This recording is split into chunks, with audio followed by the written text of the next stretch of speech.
जय हिंद। तो आज हम समझते हैं सेंटेंस के बारे में। जैसा हमने पहले पिछले वीडियो में बताया था कि सेंटेंस क्या चीज़ होती है, सेंटेंस का डिफिनीशन क्या है, उसको थोड़ा डिफिनीशन के साथ तौर पे थोड़ा शार्ट में समझ लिए थे। आज हम समझते हैं सेंटेंस के भागों के बारे में। सेंटेंस के जो एक बड़ा सेंटेंस होता है या छोटा सेंटेंस होता है तो उसमें भी थोड़े से भाग होते हैं, उसके बारे में थोड़ा सा डिटेल में समझते हैं।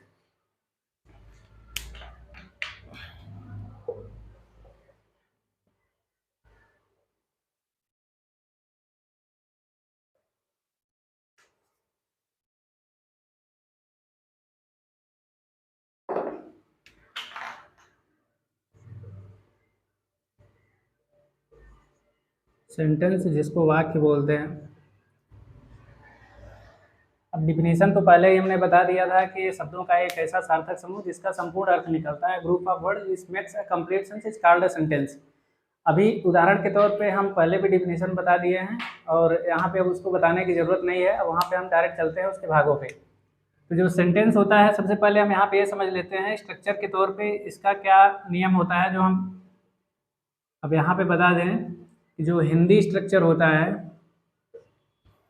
यानी कि जो हिंदी वाक्य होते हैं उनका स्ट्रक्चर, और जो इंग्लिश के वाक्य होते हैं उनका स्ट्रक्चर, दोनों का अलग अलग स्ट्रक्चर होता है अपना।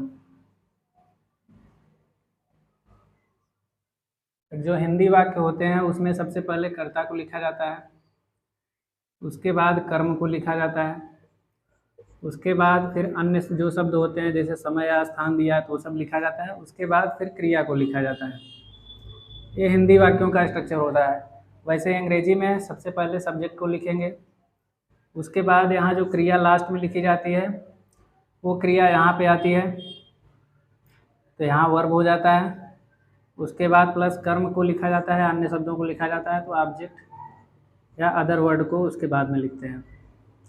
बस इतना अंतर होता है हिंदी और अंग्रेजी के वाक्यों में कि इसका स्ट्रक्चर अलग होता है। उसमें सबसे पहले कर्ता को लिखते हैं, फिर कर्म को लिखते हैं, फिर अन्य चीज़ें आती हैं, फिर क्रिया आता है। वही इंग्लिश में होता है सबसे पहले सब्जेक्ट। सब्जेक्ट तो वहीं अपने जगह पे रहता है। इसमें कर्म और ऑब्जेक्ट जो है, वर्ब और ऑब्जेक्ट बदल जाते हैं।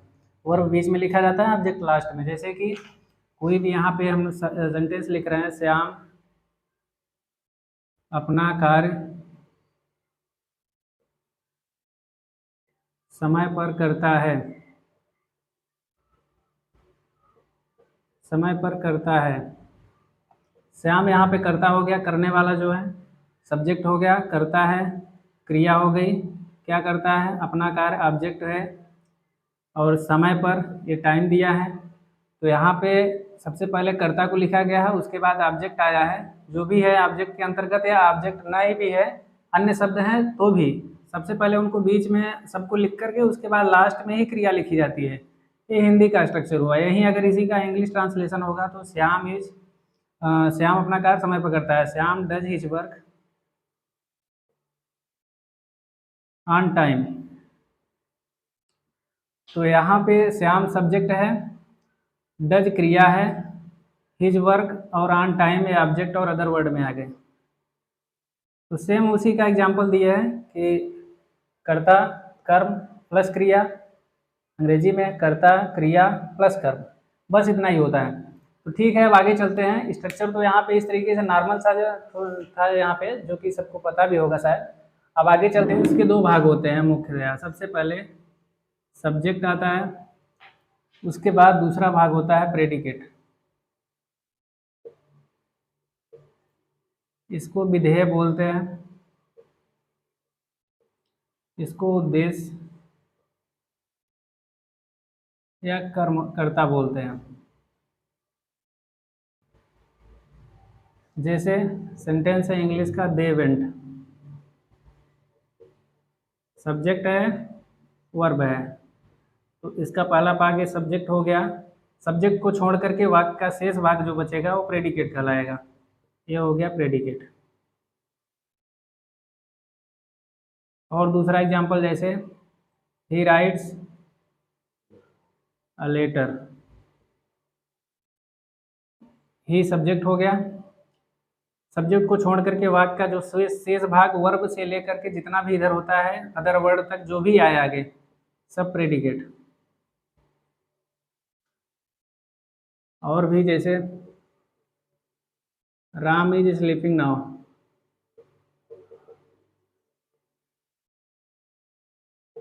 यहाँ पे राम सब्जेक्ट है, इज वर्ब से शुरू होकर के जितना पूरा भाग बच रहा है सब प्रेडिकेट। तो सिंपल सी चीज़ थी, आई थिंक आपको समझ में आ गया होगा कि ये सेंटेंस में जो सबसे पहले तो दो भाग सब्जेक्ट और प्रेडिकेट। सब्जेक्ट सबको पता हो जाता है सब्जेक्ट इस वाक्य में क्या है, तो सब्जेक्ट को छोड़ करके बाकी का जो शेष भाग बचता है वो प्रेडिकेट कहलाता है। अब समझते हैं सब्जेक्ट में भी कुछ भाग होते हैं, प्रेडिकेट के भी कुछ भाग होते हैं, उसको भी आइए समझ लेते हैं, क्योंकि बहुत ज़्यादा इसमें बहुत कुछ है नहीं, बस थोड़ा सा नॉर्मल सी चीज़ थी इसलिए इसको बता दे रहे हैं। इसको बहुत ज़्यादा इसका यूज नहीं है, लेकिन ये जानना भी जरूरी है कि सेंटेंस के कितने भाग होते हैं, कहीं पे अगर आ जाता है तो वहाँ पे समझने में आसानी होती है। तो सब्जेक्ट के वैसे दो भाग होते हैं, अगर सब्जेक्ट दो शब्दों का है तो पहले शब्द को क्वालिफायर और दूसरे शब्द को हेड वर्ड बोलते हैं। अभी सब्जेक्ट पे हम चलते हैं, सिर्फ अभी प्रेडिकेट के भाग को इसके बाद में बता देंगे। सब्जेक्ट पे चलते हैं। अगर सब्जेक्ट दो शब्दों का है तो वहाँ पे पहला जो शब्द होता है वो क्वालिफायर होता है और दूसरा शब्द हेड वर्ड होता है। जैसे a boy was playing cricket,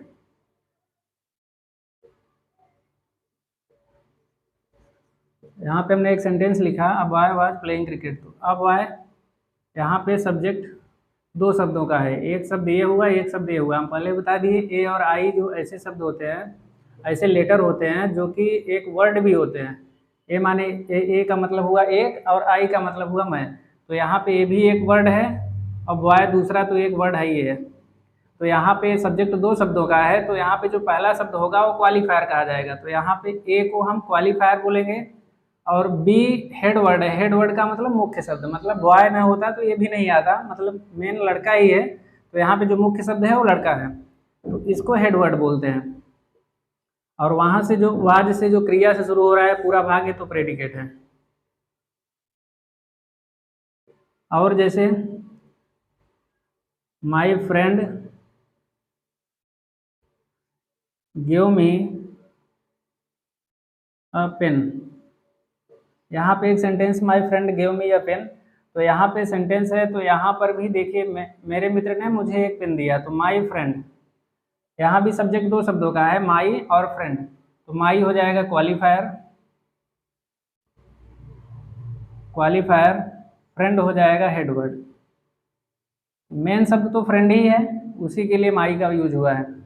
बाकी जो क्रिया है इधर से जितना वाक्य शुरू हो रहा है ये सब प्रेडिकेट। इसी तरीके के एक आध एग्जाम्पल और देख ले रहे हैं, जैसे दिस बर्ड कैंट फ्लाई, यहाँ पे दिस बर्ड सब्जेक्ट है, कैन क्रिया शुरू होकर के वर्ब है, वर्ब से शुरू हो रहा है, इधर का सब भाग प्रेडिकेट हो जाएगा। यहाँ पे सब्जेक्ट है, सब्जेक्ट दो शब्दों का है, तो यहाँ पे पहला शब्द क्वालिफायर और दूसरा शब्द हेडवर्ड। बस इतना ही सा ध्यान देना था, इसमें बहुत ज़्यादा कुछ होता नहीं। कभी कभी होते हैं कि सब्जेक्ट जो सेंटेंस सब्जेक्ट होता है वो दो शब्दों का होता है, लेकिन फिर भी लगता है दो शब्दों का, लेकिन उसमें क्वालिफायर नहीं होता और न ही वो दूसरा शब्द हेडवर्ड होता है, बल्कि दोनों शब्द हेडवर्ड होते हैं। जैसे कि किसी का नाम हो गया एक नेम और एक सरनेम, जैसे इसको थोड़ा सा इधर से इसी को हटा दे रहे हैं इधर से, जैसे किसी का नाम हो गया, ऐसे मेरा ही नाम आगे इस तरीके से कुछ लिखा हो, एक सेंटेंस के रूप में,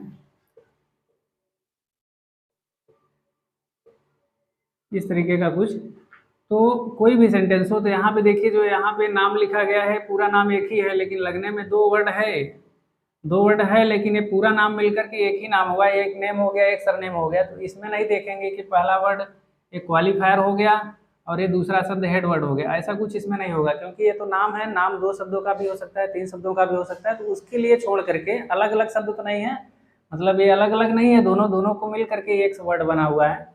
तो इस तरीके पे नहीं ध्यान देंगे, इसको छोड़ करके बाकी इस तरीके के जो जैसे आर्टिकल आ गया, एडजेक्टिव आ गया, ये भी तो एडजेक्टिव ही है, तो ऐसी चीज़ों पे ध्यान देंगे सिर्फ। अगर इस तरीके से अगर सब्जेक्ट दो भागों में बटा है तो पहले शब्द को क्वालिफायर, दूसरे को हेड वर्ड बोलेंगे। अब मेरे हिसाब से आपको ये भी समझ में आ गया होगा। तो अगर अब चलते हैं आगे कि सब्जेक्ट अगर 3 शब्दों का हो तो वहाँ पे फिर क्या होता है। सब्जेक्ट 3 शब्दों का हो तो इसी में बढ़ जाता है क्वालिफायर को डिटरमाइनर,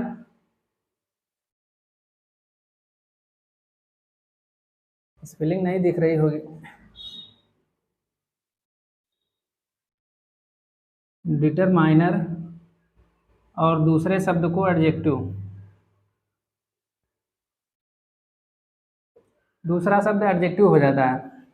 अगर सब्जेक्ट 3 शब्दों का हो, मतलब कि 3 शब्द अलग अलग हो, किसी का नाम ना हो, मिलकर के एक ना बनता हो, 3 शब्दों का हो अगर, तो वहाँ पे पहले शब्द को डिटरमाइनर बोलेंगे। वो आर्टिकल भी हो सकता है, कोई एडजेक्टिव, पॉसेसिव एडजेक्टिव या किसी तरीके का एडजेक्टिव हो सकता है।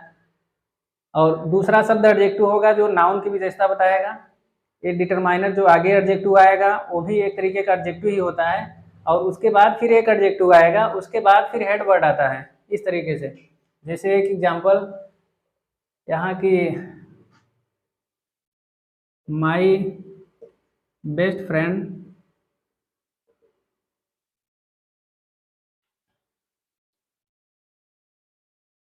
Is coming today. समझने के लिए कुछ भी इस तरीके से सेंटेंस एक लिख दिए, my best friend is coming today. तो यहाँ पे सब्जेक्ट 3 शब्दों का है, माई बेस्ट फ्रेंड, ये पूरा सब्जेक्ट है। इज यहाँ से वर्ब शुरू हो रहा है, ये वाला भाग प्रेडिकेट है, इससे हमसे मतलब नहीं अभी। माई बेस्ट फ्रेंड पे ध्यान देंगे। माई एक शब्द है, बेस्ट दूसरा शब्द है, फ्रेंड तीसरा शब्द है। तो माई यहाँ पे पहले शब्द को डिटरमाइनर, दूसरे शब्द को एडजेक्टिव बोलेंगे, और तीसरा शब्द फ्रेंड जो है वो हेड वर्ड है, क्योंकि मुख्य शब्द तो फ्रेंड ही है, इसी के लिए बेस्ट भी आया है, माई भी आया है। ये हेड वर्ड हो गया। आगे का शब्द सब प्रेडिकेट, आगे के जो वाक्य बचा है। तो इसी तरीके से होता है। अगर सेंटेंस, अगर सब्जेक्ट अगर 3 शब्दों में हो तो वहाँ पे पहले को डिटरमाइनर, दूसरे को एडजेक्टिव और तीसरे को हेड वर्ड कहते हैं। अब बेस्ट विशेषता बता रहा है फ्रेंड की कि सबसे अच्छा है। माई बेस्ट फ्रेंड मतलब फ्रेंड ठीक है, लेकिन बेस्ट तो मतलब अच्छा, सबसे अच्छा में। तो यहाँ पे बेस्ट इस तरीके से विशेषता बता रहा है फ्रेंड की, तो वहाँ पे बेस्ट एडजेक्टिव हो जाएगा। और जो माई है वो भी एक तरीके का एडजेक्टिव ही है, लेकिन वो डिटरमाइनर के रूप में यूज हुआ है। अब जैसे और भी, an old lady was crossing the road, was crossing the road. अब यहाँ पे एन ओल्ड लेडी ये पूरा सब्जेक्ट है, वाज क्रॉसिंग द रोड ये पूरा प्रेडिकेट का भाग है। अभी इससे मतलब नहीं है, इतने पे ध्यान देंगे। एन पहला शब्द डिटरमाइनर, जब सब्जेक्ट 3 शब्दों का हो तो पहला डिटरमाइनर, दूसरा एडजेक्टिव, और लेडी ये नाउन है, हेड वर्ड। बस इतना सा ही ध्यान देना था इसमें, और कुछ था नहीं। तो आई थिंक आपको ये भी समझ में आ गया होगा। अब आगे चलते हैं। एडजेक्टिव की जगह कभी कभी एडजेक्टिव भी आता है, एडजेक्टिवल फ्रेज आता है एक, जो कि अब यहाँ पे हम इसलिए इसके पार्ट में नहीं लिखे, क्वालिफायर के पार्ट में एक एडजेक्टिवल फ्रेज आता है। यहाँ पे फ्रेज क्या चीज़ होता है पहले ही बता दिए। एडजेक्टिवल फ्रेज का मतलब ऐसा फ्रेज जो नाउन की विशेषता बताए, वो एडजेक्टिवल फ्रेज होता है। तो एडजेक्टिव तो वैसे भी नाउन प्रोनाउन की विशेषता बताता है। तो यहाँ पे इस चीज़ को ध्यान रखना है कि एडजेक्टिवल जो फ्रेज आता है वो कहाँ पे और किस तरीके से लिखा जाता है, और उसका उदाहरण क्या है उसको अब देख ले रहे हैं 1 मिनट के लिए। जैसे कोई एक सेंटेंस है, अ रेड बर्ड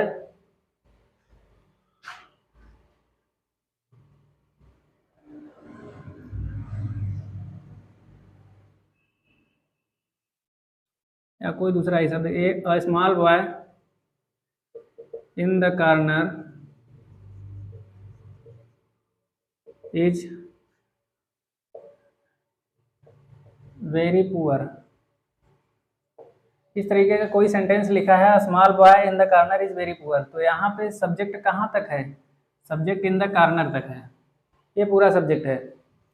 इज क्रिया से शुरू हो रहा है। प्रेडिकेट पहचानने का यही सबसे तरीका है कि जहाँ पे वर्ब हो, वर्ब से जितना भी भाग बाद में बस रहा है वो सारा का सारा प्रेडिकेट होगा। वर्ब से पहले जो होगा वो संभवतः सब सब्जेक्ट में आते हैं, अदर वर्ड कुछ छोड़ करके, क्योंकि कुछ ऐसे सब सेंटेंस आएंगे अभी आगे जो कि कुछ शब्द पहले जैसे टाइमिंग वगैरह हो गया कुछ, या फिर इस तरीके से लिखे जाते हैं आगे भी शब्द, उससे हमसे मतलब नहीं। अभी एडवर्ब कुछ ऐसे होते हैं जो आगे भी लगते हैं सेंटेंस के, तो वो उसको छोड़ करके नॉर्मली जो वर्ब के पहले होगा वो सब्जेक्ट ही होगा।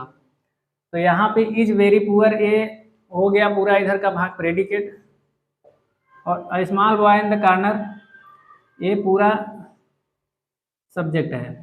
तो यहाँ पे सब्जेक्ट देखिए, पहला जो शब्द, पहली बात तो स्मॉल बॉय, इतने पे ध्यान देंगे। स्मॉल बॉय में 3 शब्द का है। पहला शब्द डिटरमाइनर, स्मॉल यहाँ पे एडजेक्टिव हो गया, हेडवर्ड बॉय, हेडवर्ड बॉय है, और आगे इन द कॉर्नर भी इसी में है। इसका मतलब ये है एक छोटा लड़का, एक छोटा लड़का इन द कॉर्नर, कोने में, कोने में जो छोटा लड़का है, इज वेरी पुअर, बहुत ही गरीब है।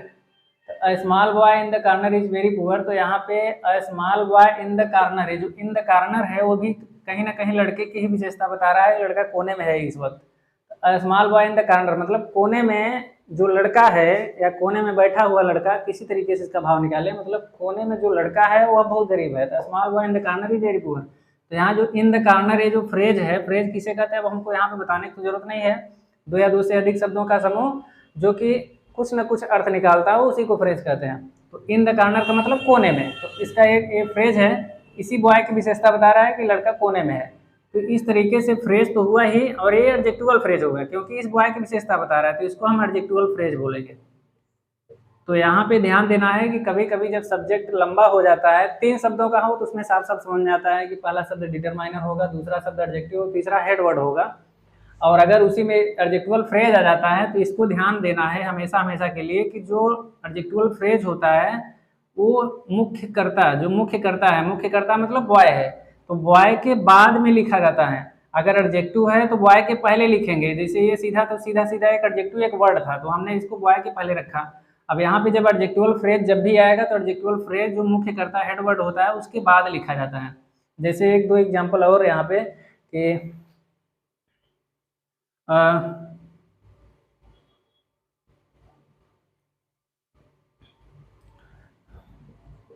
Red bird sitting on the tree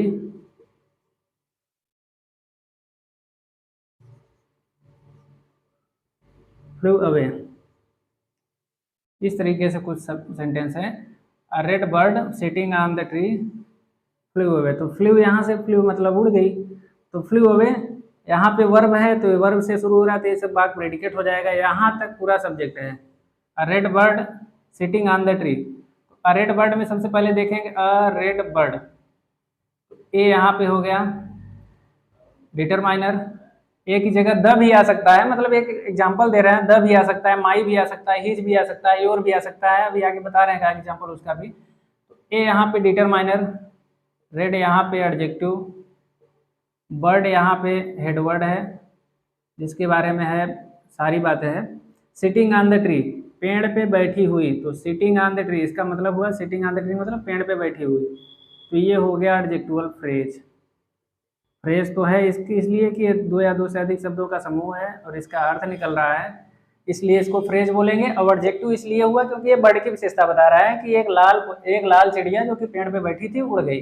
red bird कि बता रही है कि बर्ड पेड़ पे बैठी हुई थी, सिटिंग ऑन द ट्री, इसी के बारे में कुछ न कुछ जानकारी दे रही है। तो नाउन के बारे में विशेषता बताने वाले चीजों को एडजेक्टिव कहते हैं, और ये वर्ड नहीं है, फ्रेज है, इसलिए एडजेक्टिवल फ्रेज बोला जाता है इसको। और जो एक वर्ड था, जो एडजेक्टिव जो नाउन की विशेषता बता रहा था कि चिड़िया लाल भी है, लेकिन वो वर्ड था, इसलिए हम उसको नाउन के पहले रख दिए। तो a red bird sitting on the tree flew away, मतलब एक लाल चिड़िया सिटिंग ऑन द ट्री पेड़ पे बैठी हुई थी, फ्लू अवे उड़ गई, पेड़ पे बैठी हुई एक लाल चिड़िया उड़ गई, मतलब एक सेंटेंस है नॉर्मल सा। तो आई थिंक आपको अब ये समझ में आ गया होगा कि सब्जेक्ट के कितने भाग होते हैं, दो भागों में हो तो पहला भाग क्वालिफायर, पहला वर्ड क्वालिफायर, दूसरा हेड वर्ड। 3 में हो तो डिटरमाइनर पहला हो जाता है, दूसरा एडजेक्टिव, उसके बाद तीसरा हेड वर्ड आएगा। अगर वहीं एडजेक्टिवल फ्रेज हो तो हेड वर्ड के बाद एडजेक्टिवल फ्रेज को लिखा जाता है। हेड वर्ड जब भी एडजेक्टिव आए तो नाउन के पहले रखेंगे, यानी मुख्यकर्ता के पहले रखेंगे, और अगर एडजेक्टिवल फ्रेज आता है मुख्यकर्ता के बाद में वो लिखा जाएगा। बस इतनी सी चीज थी इसमें समझने के लिए। और एक चीज ध्यान देना है यहाँ पे कि अब ये सब्जेक्ट के बस इतने ही भाग हैं, सब्जेक्ट के और भाग होते नहीं है, सब्जेक्ट कई रूप में आता है। जैसे कुछ क्रियाएं हैं, जैसे कुछ क्रिया के रूप में सब्जेक्ट आते हैं, जो कि जैसे जिरंड हो गया, इन्फिनिटिव हो गया। उसका भी थोड़ा सा एक एग्जाम्पल बता दे रहे हैं, लेकिन जब फाइनाइट नॉन फाइनाइट वर्ब पढ़ाएंगे वहाँ पे, तो उसमें बताएंगे डिटेल में जिरंड और इन्फिनिटिव होता क्या है। वैसे जिरंड का मतलब हुआ वर्ब में आईएनजी लगाओ और उसका हिंदी अर्थ ना ने नी निकले, वही होता है जिरंड। नॉन फाइनाइट वर्ब होती है। और इन्फिनिटिव होता है, इन्फिनिटिव होता है किसी भी क्रिया के मुख्य कर्ता के मेन वर्ब का फर्स्ट फॉर्म लिखो। यहाँ पे मेन वर्ब का फर्स्ट फॉर्म ही रहेगा, टू प्लस मेन वर्ब का फर्स्ट फॉर्म, इसका भी अर्थ ना ने नी निकले। इस तरीके से कुछ क्रियाएं भी होती हैं जो कि एक शब्द के अर्थ में भी आती हैं या दो शब्द के अर्थ में भी आती हैं, फ्रेज के रूप में भी आ जाती हैं, कभी कभी सब्जेक्ट के रूप में। जैसे जिरंड है, कोई भी शब्द है, गो, गो का अर्थ में आईएनजी लगा देंगे, गोइंग हो जाएगा। इसका अर्थ अगर जाना ही निकल रहा है क्रिया में, लास्ट में ना निकल रहा है, तो इसका मतलब ये जिरंड है। अगर इसका अर्थ जाते हुए निकल गया तब इसका अर्थ, तब ये जिरंड नहीं होगा। कोई भी क्रिया हो, जैसे स्लीप हो गया, स्लीप में आईएनजी लगा दिए, स्लीपिंग हो गया। अगर इसका अर्थ सोना निकल रहा है तो ठीक है, अगर इसका अर्थ सोते हुए निकल गया तब नहीं ठीक है, तब जिरंड नहीं होगा, तब वो पार्टिसिपल बन जाएगा। फिलहाल अभी ये बताया कि इसको आगे हम डिटेल में बताएंगे, बस इतना ही समझो अभी। अभी इन्फिनिटिव का भी एग्जाम्पल जैसे इसी में देख ले रहे हैं, टू राइट, मेन वर्ब के फर्स्ट फॉर्म के पहले टू लगा देने से वो इन्फिनिटिव बन जाता है, नॉन एनी अर्थ निकलता है। इसका भी अर्थ हुआ लिखना। चालू नहीं, तो इसी तरीके से जैसे टू अवेक, जागना, मतलब ये लास्ट में ना आएगा, तो ये इन्फिनिटिव होगा। तो आगे अब चलते हैं, इसका उदाहरण देखते हैं। तो जैसे यहाँ पे है walking is useful for health, तो ये वॉकिंग का अर्थ हुआ टहलना, इज यूजफुल फॉर हेल्थ, स्वास्थ्य के लिए लाभदायक होता है। तो यहाँ पे ना अर्थ निकला, ये वॉकिंग क्रिया है, ये जिरंड की तरह यूज हुआ है और सब्जेक्ट बन के आया है। भले ही एक शब्द का है, ये इसलिए बता रहे हैं क्योंकि जैसे कभी कभी सब्जेक्ट एक नाउन भी होता है, प्रोनाउन भी होता है, और इसी तरीके से जिरंड भी होते हैं और इन्फिनेटिव भी होते हैं, तो कई फॉर्म में आते हैं, इसलिए इसलिए इसका एग्जाम्पल बता रहे हैं। अब इसी को इन्फिनेटिव रूप में लिखेंगे तो इसका हो जाएगा to walk is useful for health, ये इन्फिनेटिव रूप हो गया इसका सब्जेक्ट के रूप में। आगे इसी तरीके से और भी, to smoke is dangerous, to smoke is dangerous, धूमपान करना खतरनाक होता है। यहाँ पे टू स्मोक इन्फिनेटिव के रूप में आया है। धूमपान करना सेंटेंस में है, उसका अर्थ ना नहीं निकलेगा, तो ये इन्फिनेटिव के रूप में हो गया, ये सब्जेक्ट के रूप में आया है।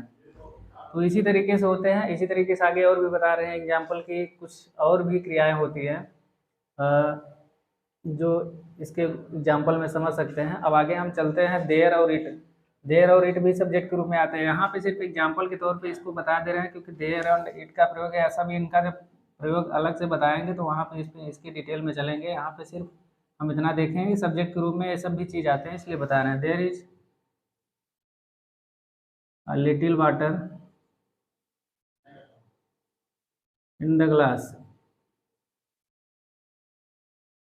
यहाँ पे देयर का प्रयोग सब्जेक्ट के रूप में हुआ है। बाकी इज से जो भाग शुरू हुआ है प्रेडिकेट है, इधर भी इज से जो शुरू हुआ है प्रेडिकेट है, इधर भी प्रेडिकेट है, इधर भी प्रेडिकेट है। आगे इसी तरीके से और भी, जैसे there is a lion in this forest, यहाँ पर भी देयर का प्रयोग सब्जेक्ट के रूप में। ऐसे इट का भी यूज होता है, इट इज 9 o'clock, समय, दूरी और मौसम इत्यादि का बोध कराने के लिए इट का प्रयोग करते हैं। इट इज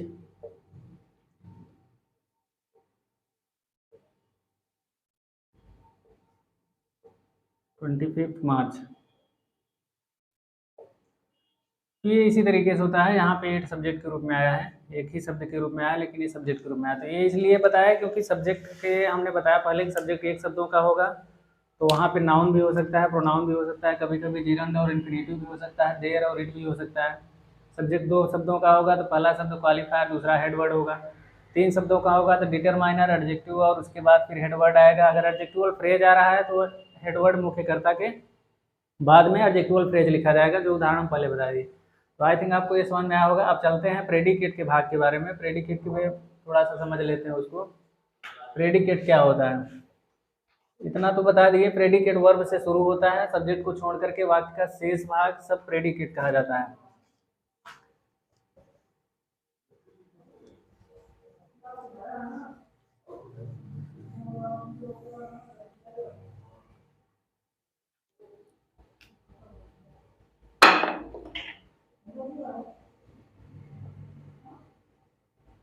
सेंटेंस सब्जेक्ट तो हो गया, अब आगे है प्रेडिकेट। प्रेडिकेट जब शुरू होता है तो वर्ब से शुरू होता है, तो पहला भाग तो इसका वर्ब ही हो गया। दूसरे भाग में ऑब्जेक्ट आता है, और इसी में ऑब्जेक्ट आएगा या फिर कंप्लीमेंट आता है। इसी में ऑब्लिक अदर वर्ड भी आते हैं। अदर वर्ड में जैसे प्लेस हो गया, टाइम हो गया, इन सबको अदर वर्ड में रख दिए हैं। तो प्रेडिकेट शुरू होता है वर्ब से, क्रिया से शुरू होगा, और उसके बाद दूसरे आगे आएगा उसका ऑब्जेक्ट आएगा। अगर उस क्रिया में, उस सेंटेंस में सब्जेक्ट है, अगर वो कर्मक क्रिया है तो नहीं आएगा, सकर्मक क्रिया है तो उसका ऑब्जेक्ट भी आएगा। उसके बाद कंप्लीमेंट आता है कभी कभी, अगर ऑब्जेक्ट नहीं बोल सकते तो उसको कंप्लीमेंट बोलते हैं। अभी आगे बताएंगे कंप्लीमेंट कहाँ पे बोला जाता है। और अगर ऑब्जेक्ट कंप्लीमेंट नहीं है तो फिर अदर वर्ड तो आएगा ही आएगा। अगर ऑब्जेक्ट कंप्लीमेंट है तब भी अदर वर्ड आता है। जैसे एग्जाम्पल में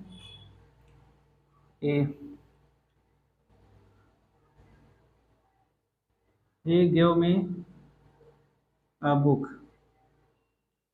यहाँ पे हमने एक सब्जेक्ट लिखा, ही सब्जेक्ट है। अब इसको नहीं ध्यान देंगे, यहाँ प्रेडिकेट से देखेंगे। Give me a book verb से शुरू हो रहा है, तो ये पूरा प्रेडिकेट भाग है। सबसे पहले क्रिया आई है, उसके बाद फिर ऑब्जेक्ट आता है, तो यहाँ पे ऑब्जेक्ट मी है और ये बुक है। तो एक चीज़ और पहले बता दें कि यहाँ पे ऑब्जेक्ट दो तरीके के होते हैं, एक होता है डायरेक्ट ऑब्जेक्ट, एक होता है इनडायरेक्ट ऑब्जेक्ट। तो इनडायरेक्ट जो ऑब्जेक्ट होता है वो सजीव कर्म होता है, यानी कि वो कोई ना कोई व्यक्ति होगा। और जो निर्जीव कर्म होता है डायरेक्ट ऑब्जेक्ट होता है, यानी उसको वो कोई ना कोई वस्तु हो सकती है। जैसे यहाँ पे दो ऑब्जेक्ट आए हैं, he gave me a book, तो यहाँ पे वर्ब हो गया, ऑब्जेक्ट ये भी है, ऑब्जेक्ट ये भी है। इसमें अदर वर्ड नहीं आया। अदर वर्ड में उन चीज़ों को शामिल कर लेते हैं जैसे स्थान हो गया, समय हो गया, ये सब चीज़ें अदर वर्ड में शामिल हो जाती हैं। तो यहाँ पे अब ये सब्जेक्ट ये हो गया, वर्ब ये हो गया, ऑब्जेक्ट ये हो गया, तो ये वाला भाग प्रेडिकेट हो गया। अब यहाँ पे वर्ब, कभी कभी वर्ब भी दो आती है, जैसे हेल्पिंग वर्ब आ गई, फिर मेन वर्ब आ गया। कभी कभी सिर्फ मेन वर्ब आता है, तो यहाँ पे तो सिर्फ मेन वर्ब आया है। जैसे he is reading the Ramayana, तो यहाँ पे he is reading the Ramayana में इज रीडिंग, ही सब्जेक्ट हो गया, इज रीडिंग वाला इज से शुरू है प्रेडिकेट, तो यहाँ पे प्रेडिकेट पे दो वर्ब आई है। वर्ब से शुरू होता है लेकिन ये वर्ब दो वर्ब आई है, एक इज है एक रीडिंग है। ये हेल्पिंग वर्ब हो गई, ये मेन वर्ब हो गई। और यहाँ पे द रामायण ये ऑब्जेक्ट हो गया, एक ही ऑब्जेक्ट है। ठीक है, चलिए ठीक है। अभी इसको भी थोड़ा विस्तार से करके तब बताते हैं एग्जाम्पल के माध्यम से कि कितना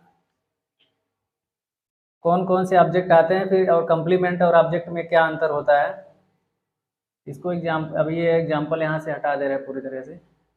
तो अभी वर्ब में भी दो आएंगी, वर्ब में भी दो आएंगी, एक हेल्पिंग वर्ब आएगा और एक आएगा मेन वर्ब। और ऑब्जेक्ट में भी दो आएगा, एक आएगा डायरेक्ट ऑब्जेक्ट जिसको निर्जीव कर्म बोलते हैं, और एक आएगा indirect object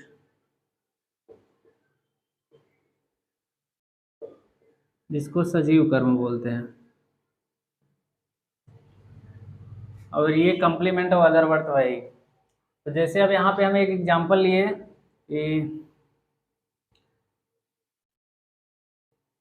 Ram is sleeping now. तो यहाँ पे राम सब्जेक्ट हो गया, राम सब्जेक्ट हो गया, इज स्लीपिंग, इज से शुरू है तो इधर का भाग प्रेडिकेट है, इज भी क्रिया है, स्लीप भी क्रिया है, दोनों मिला करके ये वर्ब हो गया। एक हेल्पिंग वर्ब यहाँ पे आया है, एक ही मेन वर्ब यहाँ पे आया है। ऑब्जेक्ट यहाँ पे नहीं आया है। ऑब्जेक्ट को पता लगाने का सिर्फ यही तरीका होता है, क्रिया में क्या और किसको से प्रश्न करना पड़ता है। क्रिया में क्या और किसको से प्रश्न करो, जो उत्तर में आया वही वाक्य का ऑब्जेक्ट होता है। अगर ये प्रश्न करने पे उत्तर में नहीं निकला तो समझ लो उस वाक्य में ऑब्जेक्ट नहीं है। जैसे इसमें राम इज स्लीपिंग नाउ में क्रिया है स्लीप, राम अब सो रहा है या राम अभी सो रहा है, तो यहाँ पे प्रश्न करेंगे राम क्या क्या सो रहा है, तो कोई उत्तर नहीं निकल गया है। किसको सो रहा है, तो कोई उत्तर नहीं निकल गया है। तो इसका मतलब इस वाक्य में ऑब्जेक्ट है ही नहीं। तो यहाँ पे वर्ब हो गया है, इज स्लीपिंग वर्ब हो गया, नाउ यहाँ पे अभी सो रहा है तो ये टाइम बता रहा है तो ये अदर वर्ड में आ जाएगा। यहाँ पे ना तो कम्प्लीमेंट है कोई, ना ही ऑब्जेक्ट है। अब इसी तरीके से आगे देखेंगे जिसमें ऑब्जेक्ट आता है। जैसे अभी एक एग्जांपल इधर लिखे थे, कोई ही गिव मी अ बुक, उसी तरीके का आई बीट हिम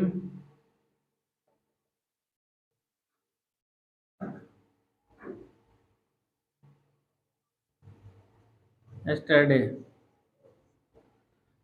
यहाँ पर भी मैंने उसको कल पीटा, आई सब्जेक्ट हो गया, प्रेडिकेट का भाग बीट से शुरू हो रहा है, beat him yesterday, beat verb है।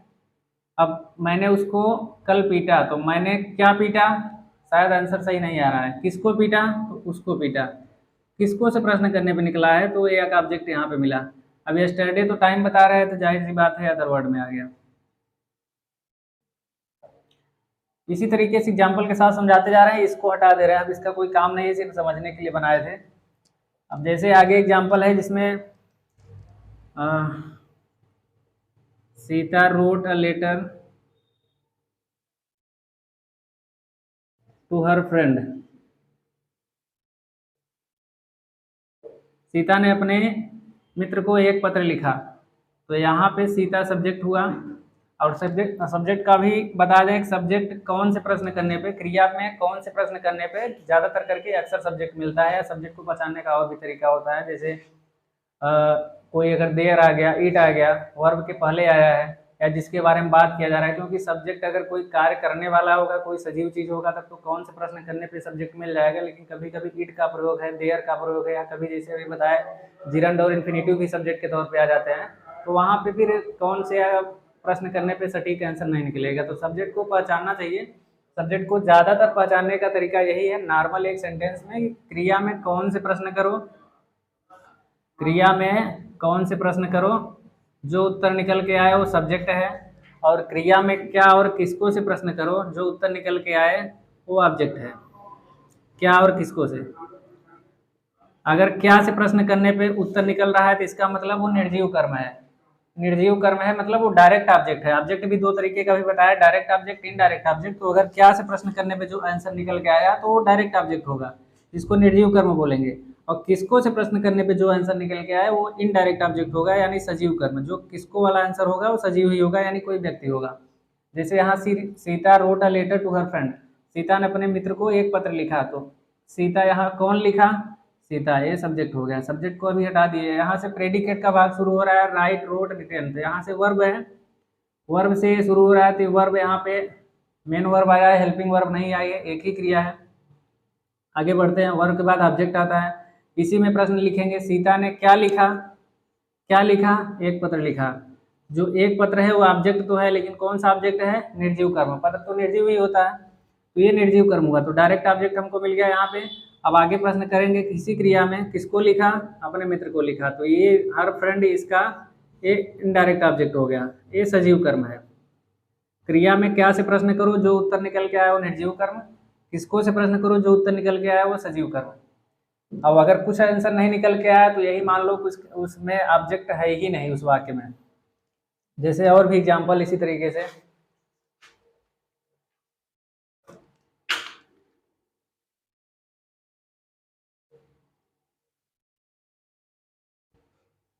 रमेश इज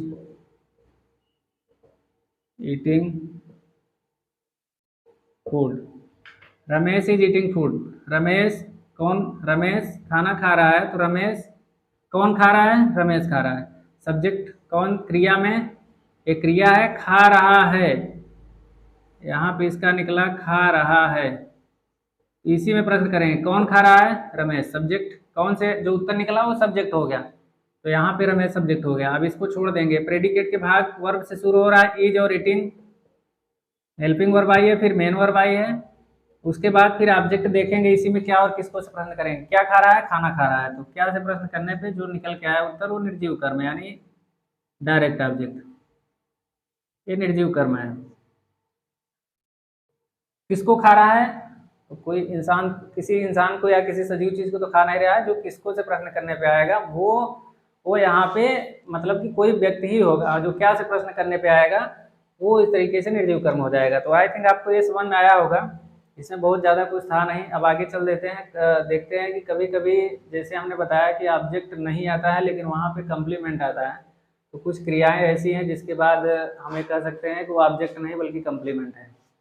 बाकी यहाँ तक समझ में आ गया। तो अब आगे चलते हैं, कम्प्लीमेंट के उदाहरण को देखते हैं। जैसे राम इज ए डॉक्टर,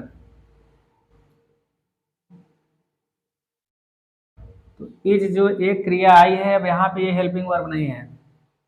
अब ये यहाँ पे हेल्पिंग वर्ब नहीं है। Helping verb is, am, are, was, were, has, have, been, ये सब जितने भी हैं, विल, शैल, ये सब हेल्पिंग वर्ब तब बोले जाते हैं जब ये किसी मुख्य क्रिया के साथ में आते हैं, तब उसको हेल्पिंग वर्ब बोला जाता है। नहीं तो ये खुद मुख्य क्रिया के रूप में काम कर रहे होते हैं। तो जो वर्ब टू बी है, वर्ब टू बी का भाग होता है is, am, are, was, were. Verb to be का फॉर्म है।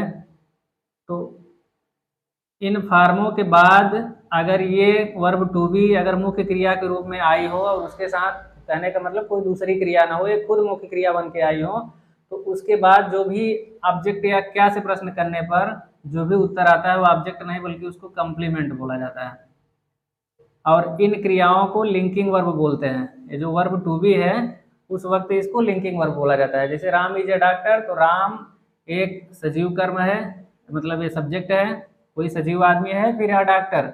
Ram is a doctor, Ram एक डॉक्टर है, तो राम क्या है? राम एक डॉक्टर है। तो क्या से प्रश्न करने पे कंप्लीमेंट भी मिलता है, लेकिन ये ध्यान देना है कि जहाँ पे वर्ब ये लिंकिंग वर्ब आए, is, am, are, was, were जहाँ पे आते हैं वहां पर ही क्या से प्रश्न करने वाले आंसर को हम कंप्लीमेंट बोल सकते हैं। और नहीं तो जहाँ पे सिर्फ मुख्य क्रिया आ रही है, जैसे यहाँ बीट है, यहाँ भी मुख्य क्रिया आ रही है। देखिए यहाँ मुख्य क्रिया के साथ इज लगा है, तो इज यहाँ पे मुख्य क्रिया के रूप में नहीं है, यहाँ पे हेल्पिंग वर्ब है। उसके बाद ये मुख्य क्रिया हो गई, यहाँ पे ये मुख्य क्रिया खुद यहाँ पे है, तो इसमें तो कंप्लीमेंट आने की संभावना ही नहीं है, क्योंकि is, am, are, was, were जो लिंकिंग वर्ब होती है उस वो जब मुख्य क्रिया के रूप में आएगी तभी वहां पे ऑब्जेक्ट की जगह हम कंप्लीमेंट बोल सकते हैं। बस कंप्लीमेंट और ऑब्जेक्ट में बहुत ज्यादा विशेष अंतर नहीं था, बस इतना ही थोड़ा सा है कि कंप्लीमेंट और ऑब्जेक्ट क्या होता है। तो कंप्लीमेंट ऐसे ही जगह पे कंप्लीमेंट बोला जाता है। जैसे आई एम एन इंजीनियर, यहाँ पे कुछ भी शब्द इस तरीके से एम के बाद जो भी आया है क्या वाला आंसर, ये कंप्लीमेंट है। क्योंकि linking verb is, am, are, was, were जो है वो इंजीनियर और आई को जोड़ रहा है, इसलिए इसको लिंकिंग वर्ब कहते हैं। और कंप्लीमेंट का मतलब ये हुआ कि एक शब्द यहाँ पे आया है जो इस भाव को पूरा कर रहा है, इसलिए इसको कंप्लीमेंट। कंप्लीमेंट का मतलब होता है पूरक, मतलब वाक्य के अर्थ को पूरा करने वाला। तो यही थोड़ा सा था, इसमें और कुछ है नहीं। चलिए चार से एग्जाम्पल और दे करके सारी चीज़ों को कंफर्म कर देते हैं। बाकी इधर सब इतना ही था, प्रेडिकेट में कुछ और ज़्यादा समझने लायक चीज़ थी नहीं जो बहुत कठिन हो।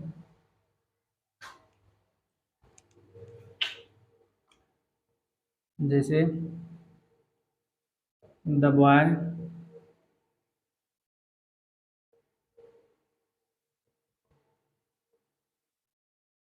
इन the room is very shy. दूसरा sentence, a bad boy always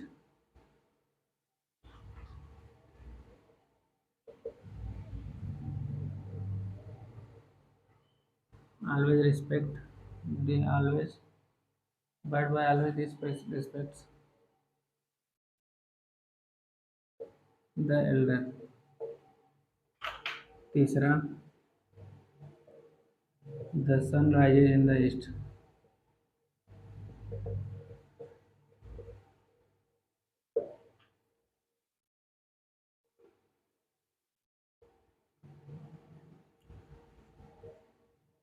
To walk in the morning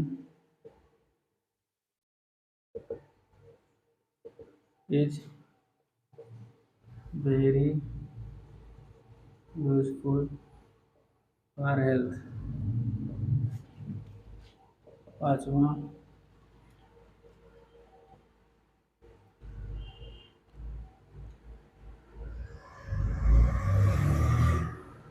Rohit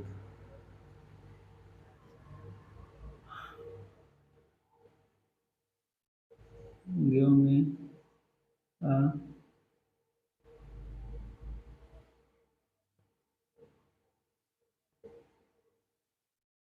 Rohit give me a कुछ भी यहाँ पे pencil. Raj was going to school yesterday।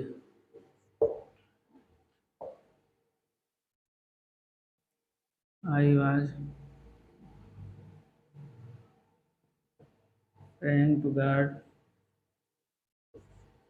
for him।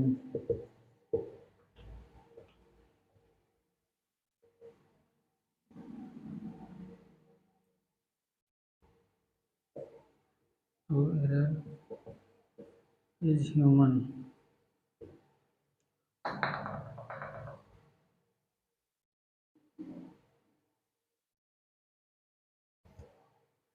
error is human। चलिए ठीक है, कोई हार्ड बात लिख रहे हैं यहाँ पे।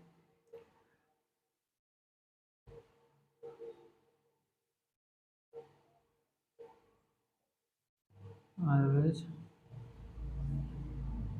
speak the truth। एक सेंटेंस और,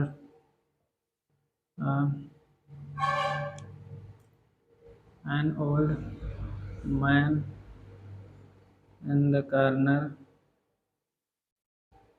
is now very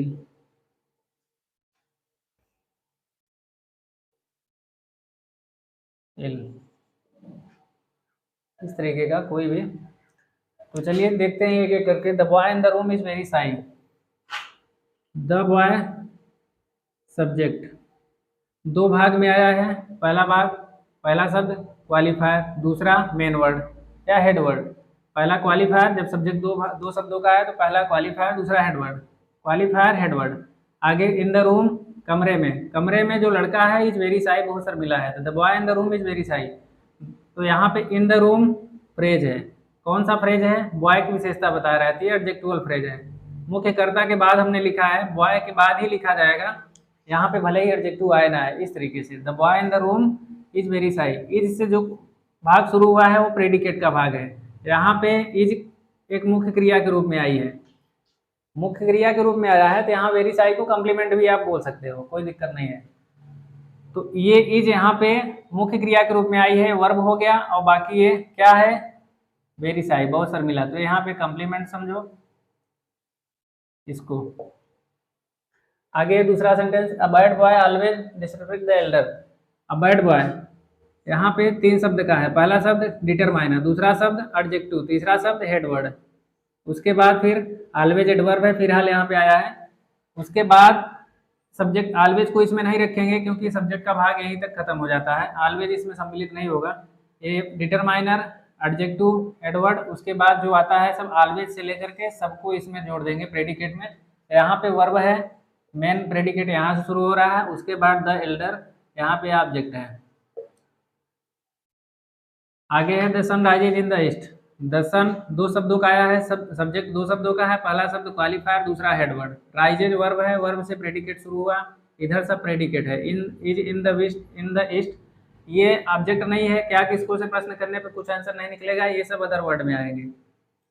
to walk in the morning is very useful for health. To walk यहाँ पे इन्फिनिटिव है, इन्फिनिटिव है। टू वॉक इन्फिनेटिव के रूप में आएगा। अब इसको नहीं कहेंगे दो सब्जेक्ट मतलब कि दो शब्दों का है तो टू क्वालिफायर हो गया यहाँ पे, ऐसा कुछ नहीं। मैं पहले ही बताया कि इन्फिनेटिव और जिरेंड का जो फॉर्म होता है तो दोनों मिल करके एक साथ में है। जैसे पहले भी बताया था नाम और सरनेम, नेम और सरनेम जब मिल के आते हैं तो उसको दो शब्द नहीं मानते हैं, वो एक ही शब्द होता है। तो टू आ किस तरीके से इन्फिनेटिव के रूप में आया है, ये इन्फिनेटिव सब्जेक्ट के रूप में आया है। इसके बाद यहाँ पे इन द मॉर्निंग जो है एडजेक्टिवल फ्रेज है। एडजेक्टिवल फ्रेज है किसको, क्योंकि इसको क्वालिफाई कर रहा है, इसकी विशेषता बता रहा है वाक्य की। सुबह में टहलना, टहलना तो ठीक है लेकिन सुबह में टहलना, to walk in the morning. तो जो इन द मॉर्निंग जो फ्रेज है वो वाक्य को क्वालिफाई कर रहा है, इसलिए ये एडजेक्टिव हुआ। और फ्रेज तो ये है तो एडजेक्टिवल फ्रेज, तो मुख्य कर्ता के बाद हमने एडजेक्टिवल फ्रेज को लिखा है। To walk in the morning, is से शुरू है, इधर का भाग सब प्रेडिकेट है। और इज वेरी यूजफुल, इसको आप कम्प्लीमेंट बोल सकते हो। फॉर हेल्थ ये सब अदर वर्ड में है। Rohit give me a pencil, तो रोहित सब्जेक्ट हो गया, सिंगल वर्ड है, नाम आया है। वर्ब क्रिया है, गिव से यहाँ पे प्रेडिकेट शुरू हुआ। उसके बाद इसी में प्रश्न करेंगे क्या दिया, एक पेंसिल दिया तो एक ऑब्जेक्ट यहाँ निकल के आया, किसको दिया, मुझे दिया या मुझको दिया, तो यहाँ पे दूसरा ऑब्जेक्ट यहाँ निकल के आया। तो सब्जेक्ट, वर्ब और ऑब्जेक्ट ये फॉर्मेट में है। प्रेडिकेट का भाग गिव से लेकर यहाँ तक। अगला सेंटेंस है Raj was going to school yesterday, तो यहाँ भी राज एक सब्जेक्ट हो गया, कोई व्यक्ति है। वाज क्रिया शुरू करके प्रेडिकेट का भाग है, वाज और गोइंग। यहाँ पे एक हेल्पिंग वर्ब आई है, यहाँ पे एक मेन वर्ब आई है, दोनों आए हैं। क्या और किसको से प्रश्न करने पे कुछ आंसर नहीं निकलेगा, करके देख लीजिए। और टू स्कूल यस्टरडे ये सब टाइम और स्थान है, तो यहाँ पे ये सब अदर वर्ड में आ गए। I was praying to God for him, तो आई यहाँ पे सब्जेक्ट हो गया। वाज से लेकर के वाज और प्रेइंग दोनों वर्ब हो गए, ये प्रेडिकेट यहाँ शुरू हुआ। टू गॉड, प्रेइंग के प्रे टू गॉड मतलब भगवान से प्रार्थना करना, इसको ऑब्जेक्ट आप मान सकते हो कि किसको प्रार्थना कर रहा था, भगवान को प्रार्थना कर रहा था। तो उसके बाद फॉर हिम, उसके लिए, तो ये लिए हुए में ये सब सारी चीज़ें अदर वर्ड में आ गई। ऑलवेज स्पीक द ट्रूथ, यहाँ पे इम्परेटिव सेंटेंस में लिखा है। यहाँ पे इम्परेटिव सेंटेंस में आगे बताएंगे कि यहाँ पे यू सब्जेक्ट हमेशा छुपा होता है, इसलिए ये ऑलवेज एडवर्ब से शुरू हुआ और यहाँ क्रिया से शुरू होकर के स्पीक द ट्रूथ यहाँ पे अंत हुआ। हमेशा सत्य बोलो, तो स्पीक मतलब क्या बोलो, सत्य बोलो, तो इसको आप ऑब्जेक्ट मान सकते हो। ये वर्ब हो गया, ये फिलहाल एडवर्ब है, इसको बाद में बताएंगे। जब पढ़ाएंगे एडवर्ब तो वहाँ बताएंगे कि एडवर्ब यहाँ पे कैसे आ जाता है। एडवर्ब का कोई स्थान नहीं, वो शुरू में भी आता है, इधर भी। An old man in the corner is very ill, an old man यहाँ पे मुख्य करता है, तीन शब्दों का है, तो एन को डिटरमाइनर, ओल्ड को एडजेक्टिव, मैन को हेडवर्ड बोलेंगे। इन द कॉर्नर ये एडजेक्टिवल फ्रेज है। उसके बाद इज नाउ वेरी, इज से शुरू हुआ या प्रेडिकेट का भाग, इधर प्रेडिकेट हो गया सब। यही सारी चीज़ें, तो आई थिंक आपको एक चीज़ समझ में आ गया होगा, इसमें बहुत ज़्यादा कुछ था नहीं। तो ठीक है, आज के लिए बस इतना ही। और एक चीज़ और बता दें, लास्ट में आपको एक सवाल ये दे रहे हैं कि ऐसा कोई दो शब्द, कम से कम दो शब्द तो बताइए ही, जिसमें 5 के 5 वावेल एक साथ में आते हों। इंग्लिश ग्रामर के 5 वावेल होते हैं, 5 वावेल ऐसे शब्द बताइए जिसमें 5 के 5 एक साथ आए हों एक ही शब्द में। ऐसे कम से कम 2 शब्द कमेंट करके बताइए। चलिए ठीक है, आज के लिए बस इतना ही। Meet again next video. Thank you so much.